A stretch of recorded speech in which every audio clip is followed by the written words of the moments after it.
Franck Combe, vous êtes cheminot CGT, à la retraite, mais quand même très intéressé par tout ce qui se passe sur le ferroviaire. Vous habitez Bourg de Péage. Bourg-les-Valences. Bourg-les-Valences. Alors, pour vous, réouvrir la rive droite du Rhône, est-ce que c'est une nécessité en tant que cheminot? Bien sûr que c'est une nécessité parce qu'il y a des territoires qui sont à l'heure actuelle privés de train. Il faut penser à tous ces villes et villages qui voient passer les trains au jour d'aujourd'hui et qui n'ont pas droit à ce service public ferroviaire. La rive droite, au jour d'aujourd'hui, c'est essentiellement des trains de marchandises qui d'ailleurs sont en forte baisse.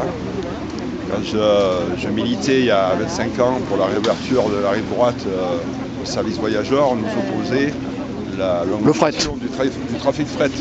Aujourd'hui, c'est plus du tout le cas d'ailleurs. On observe qu'il y a de plus en plus de sillons qui sont sur la rive gauche.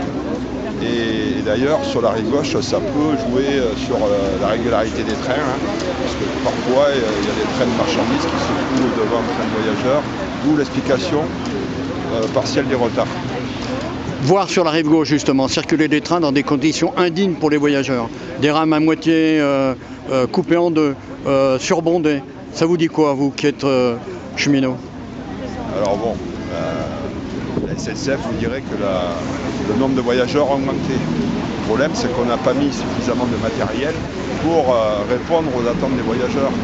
Et moi, je l'ai vécu en tant qu'ancien cheminot, j'étais conducteur de train.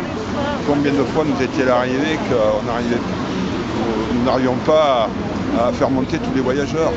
Et ça, c'est vraiment un problème parce que ça enchaîne des retards, vous prenez 10 minutes à chaque gare, les gens se bousculent. C'est vraiment ignoble, quoi, de faire voyager les usagers du rail dans ces conditions-là.